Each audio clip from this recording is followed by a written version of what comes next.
Matt Schaff and Jared Smola of DraftSharks.com here to run you through the Week 5 main slate on DraftKings. Jared, before we get to those picks, of course, as always, I want to know how last week went for you on DK, and then how might it have gone for you if T. Higgins did not fracture a rib? Yeah, Matt, we were super close. I had a tournament team with Josh Allen, Steph Diggs, and Kincaid with an Achane run back, following our process there. It had Kyron Williams, it had Nico Collins, it had T. Higgins. We were in first place heading into the 4:00 games.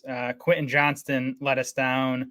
Christian McCaffrey at like 25% owned put up 50 points. So we did not end up winning the tournament. We like 25 extra money. So it was still a nice day, built the bankroll for the season. Sucks to have gotten close because that's like the third time I've been at a point where I thought, and honestly, when Higgins went down, finished the game with like 5 points, I kind of figured I wasn't going to win a tournament. It's tough to win a tournament with 5 points out of any player, but still hurts to have been that close and to have not gotten it done.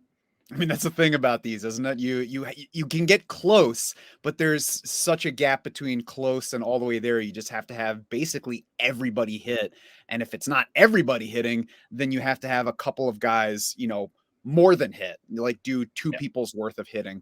So it's tough, but that's why we go through this every week. That's why we're going to go through every position this week and try to pick out the guys that can get you all the way there this time around. And we'll start, as always, at quarterback. Jared, the top two in our lineup generator, DK dollars per point for Week 5, could not be more different. We've got Patrick Mahomes. We've got Zach Wilson. What are you doing for cash at quarterback on DraftKings this week? I'm not going to play either of those guys. You're going to like who I'm going to play in cash. I'm going to play Josh Dobbs. I'm going to play Josh Dobbs in cash. I do think Mahomes is worth messing with. Obviously, if you play Mahomes versus Dobbs, and I would not play Zach Wilson. If you're going to go cheap, I would play Josh Dobbs. And the reason is the rushing that he's been giving us, which we can get to. I do think Mahomes is worth messing around with and, seeing. You'd obviously need to go cheaper at other spots to fit him in. But Mahomes is obviously in a great spot. But yeah, Dobbs, he's throwing well enough, right? He has a 71% completion rate, 7.3 yards per attempt, and 4 touchdowns to 0 interceptions over his last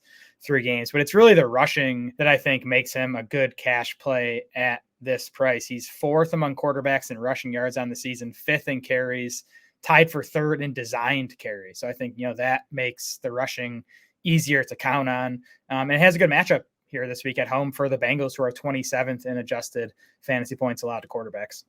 Yeah, I mean, that's exactly what I have down is why play Zach Wilson at 4,900, who looked very good in the second half last week, but also has a lot more Zach Wilson behind him than just that. Why play him for 4,900 when you can play somebody with more rushing upside, Josh Dobbs at 5,200, and production the past few weeks, including the past 2 weeks against tougher defenses from Dallas and San Francisco. So yeah, always makes sense to consider Patrick Mahomes, and that's certainly a high upside game. But it's also expensive. Like if you're dabbling in that game and you're playing Mahomes, you're already playing an expensive quarterback.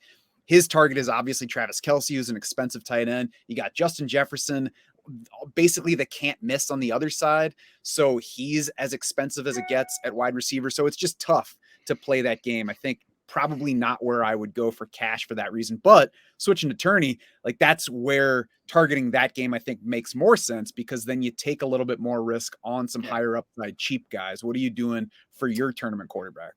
Yeah. So for tournaments this week, there are like 2 spots I feel very good about hitting. And one is just that Chiefs Vikings game in general. It has a high over under. It's, indoors. You have 2 of the pass heaviest offenses in the NFL. I think you're just going to get a ton of pass attempts, a ton of plays, a ton of points. Now you're right. It is, especially on the Chiefs side, it's always expensive to, try to stack Patrick Mahomes with Travis Kelce. Rashee Rice is $3,600 if you want, to double stack Mahomes, or you could even, play Mahomes with just Rashee Rice.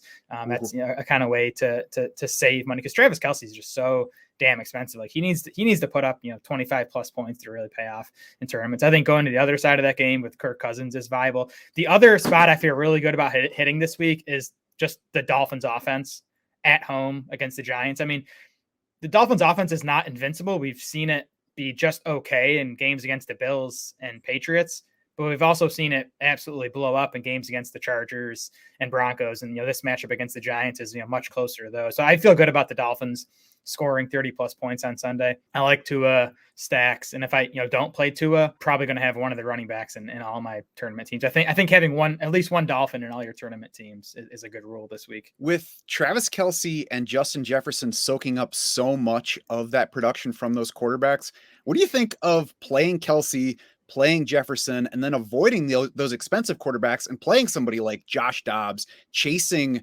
ultimate upside at the salary savings? And, you could put Rashee Rice in there. You could put somebody from that Dolphins game, but maybe not going for either of those quarterbacks and just thinking like, I'm getting whatever those guys get, as long as neither of those QBs has like the 400-yard, 4 or 5 touchdown game, you could still get that and work in something else, maybe differentiate that way.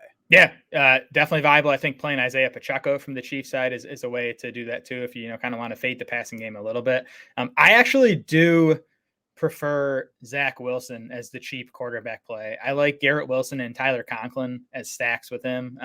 I do think just because of that matchup against the Broncos that Wilson does have a higher ceiling and even a cheaper price than Josh Dobbs. So I already have. I didn't want to recommend the Zach Wilson play here, I guess, but I have worked on some Zach Wilson tournament teams already. You can get a lot in there with how cheap Wilson is and how cheap Tyler Conklin is, especially. Jared says, don't play Zach Wilson, but if you do, this is maybe how you do it. So let's move on to running back. And you already mentioned Isaiah Pacheco, $5,700, De'Von Achane at 6,100 lead our dollars per point for DraftKings. Are both of those guys in your cash game plans? Actually, neither is. Achane, especially. I there's just a chance he gets like 10 touches and doesn't break off a long one. Did you say Achane? Kind of chance he doesn't break off a long one. It kind of disappoints in cash. Pacheco, same deal. Like, I don't know, the Chiefs could come out and throw it 50 times. Pacheco ends up with 10 carries and disappoints. So I'm playing Bijan Robinson in cash at $7,700. I just think he's way too cheap for how good he is in the role. He's been playing good matchup against the Texans. Then I'm going to play Alvin Kamara in cash at $6,300. Obviously coming off the 14 target game last week, which I do think was at least partly due to Derek Carr's shoulder problems, which, might be a problem again this week. But even if we don't get, that type of target volume from Kamara, again, he played 75% of the snaps last week in his 2023 debut, ran a pass route on 70% of the pass plays. Just, getting that type of playing time for $6,300, I think makes him a really strong cash play. Yeah, the Derek Carr thing's interesting because if his shoulder is a problem, then obviously it helps Alvin Kamara's target count based on what we saw last week. And if his shoulder is a lot better, then it's probably better for the offense, which is going to be good for the running back. So it's like either way, Kamara works out. I think it's interesting that you prefer Kamara at $200 more over Achane.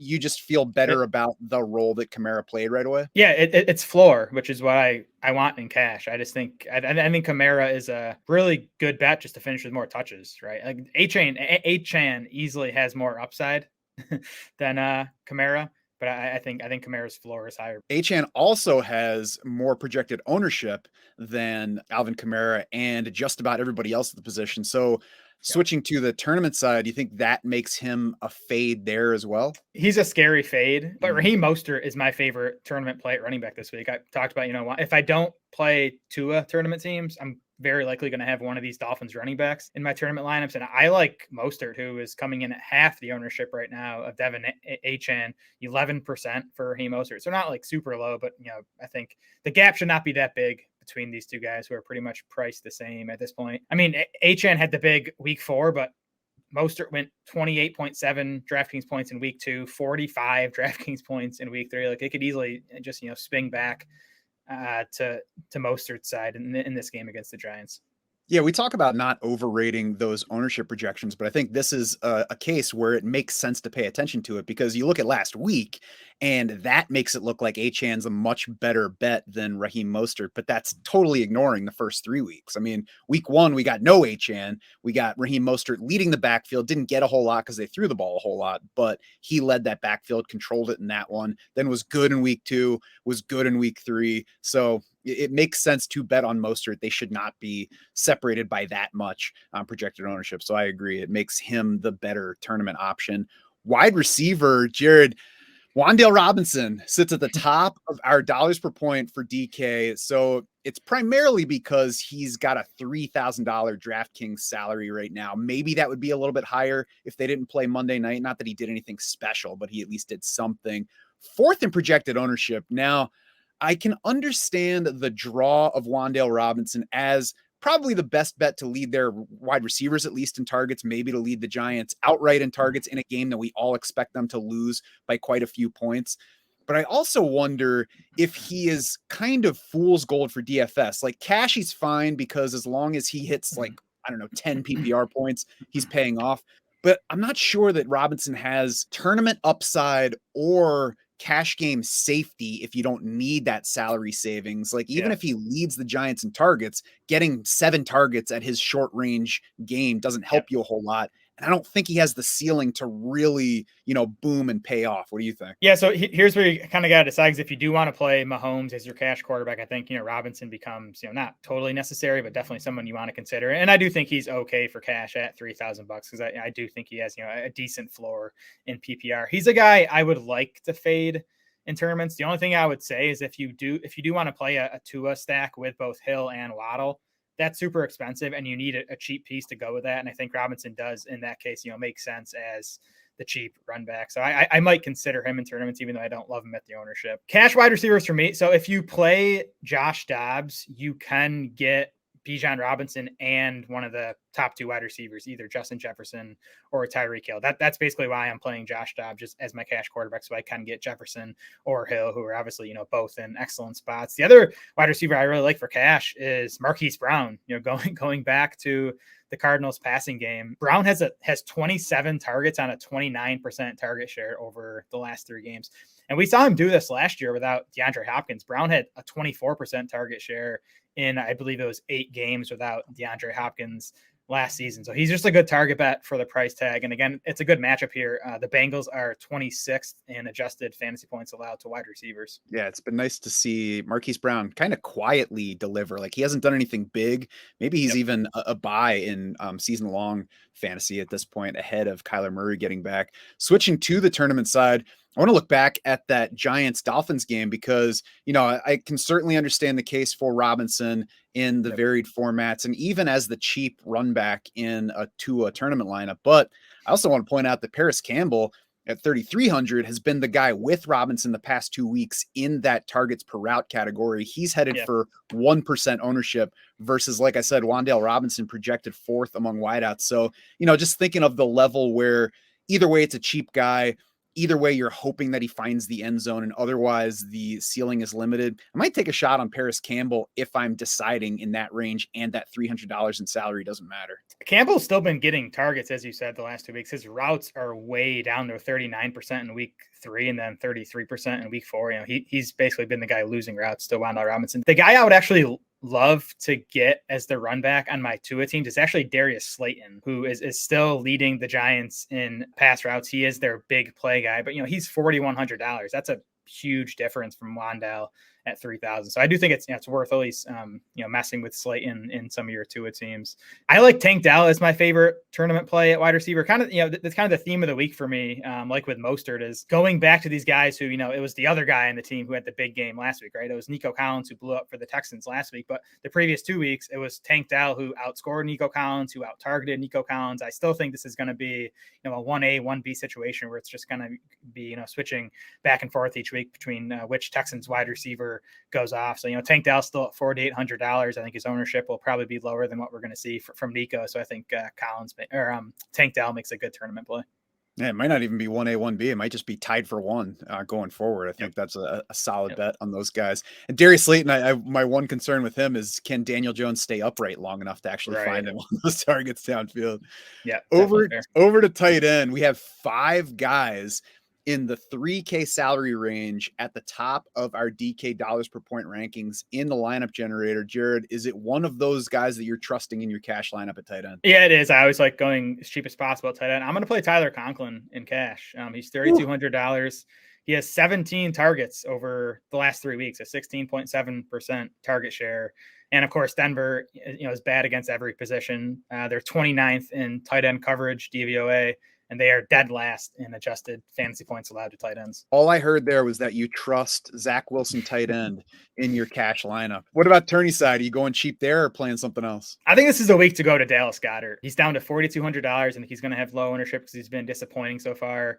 We heard Nick Sirianni come out this week and say they want to get Dallas Goedert going. Not totally the same, but we did see AJ Brown complain about his role, more publicly back in week 2, and he's had 2, massive games since. So it definitely could be a squeaky wheel scenario for Goedert here. The matchup's good too. The Rams are 28th in tight end coverage DVOA. They're 19th in adjusted points allowed to tight ends. We just saw the Rams give up 2 touchdowns to Colts tight ends last week. So I kind of think this is the week that Goedert busts out of his slump. AJ Brown complaining out loud shocks me. But Dallas Goedert, I was surprised to see so far, at least, projected ownership. He sits second among tight ends, according to our lineup generator. Is that enough to make you change your mind on trying to play him? Or is there a level that he would have to get to by Sunday that would make you change that? Yeah, what do we have him at? 12%. Yeah, see, I mean, that makes sense because again, he's $4,200. Like, I think he's a really strong value. I would bet him coming in under that. I just think when people get to actually making their lineups and they have to click on Goedert with how disappointing he's been. I don't think he's going to be 3% owned, but I think he might be 8 or 9%. And I think that's low enough to play him in tournaments. And the percentages are worth looking at for sure, because you can say he's number 2 among tight ends, but that 12% is 3% above the next guy, 4 percentage points above the next 3 guys after that. Then there are several more at 7%. So it's not like he's way ahead of everybody else. And like you said, once people are actually setting lineups, it could still look different with plenty of room to move. I think it's interesting that Sam Laporta and Mark Andrews are both projected for sub 10% ownership based on what they've been so far and what Andrews has been over the past several years. They're both a little bit expensive, $5,000 for Laporta, $5,500 for Andrews. But, if they stick in that single digit territory, I wonder if they get more interesting come Sunday morning. Yeah, I would definitely play Andrews among those 2. I mean, I just think Laporta is expensive at $5,000. I know he's been awesome so far. He really only has had the one, blow up game. And I do think that's going to be a run heavy game from the Lions against Carolina. Flex, what are you favoring on DK this week? Yeah, running back as usual for cash games. I think Joe Mixon is in play for cash. I think DeAndre Swift at 6,000 is in play for cash against the Rams. So I think those are good options. And then on the tournament side, I think, you're just, correlating with the rest of your team as often as possible in that flex spot. And it's most usually going to be a wide receiver. Do you like those guys better than $6,100 Achane or $5,700 Pacheco as that third running back? I do. Yeah. I have Swift in my cash team right now as my third running back. Just the usage he's been getting has been really strong, especially last week. We really saw him separate from Kenneth Gainwell. Defense, we've got the Titans at $2,400 in DK salary, leading our dollars per point. They also lead the ownership projections. What do you like in a defense on DraftKings this week? Yeah, DraftKings made it tough this week. There is no defense below 3,000 that I really like, and I'd rather not pay even 3,000 for a defense in cash. So I am going to go with the Titans for cash games, at least. Obviously, not a great real life defense, but Tennessee has scored 9, 3, 5, and 12 DraftKings points in their 4 games this season. So they've been okay from a fantasy perspective. We know they're much tougher against the run than the pass, so they usually do face elevated dropbacks from their opponents, and I think that'll be the case again this week.